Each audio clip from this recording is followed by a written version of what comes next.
મહીસાગર જિલ્લાના વીરપુર તાલુકાના રણજીતપુરા શાળાના એક લંપટ શિક્ષક દ્વારા શાળાની વિદ્યાર્થીઓની છેડતીનો મામલો સામે આવ્યો.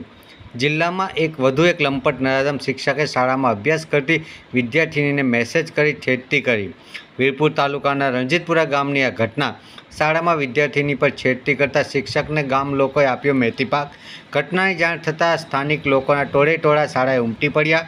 પ્રશાંત પટેલ નામના નરાધમ શિક્ષકને ગ્રામજનોએ આપ્યો મેથીપાક. સમગ્ર ઘટનાની જાણ વીરપુર પોલીસને થતાં ઘટના સ્થળે પોલીસનો કાફલો પહોંચી ગયો હતો. રિપોર્ટર અમીન કોઠારી, મહીસાગર, વાત્સલ્યમ સમાચાર.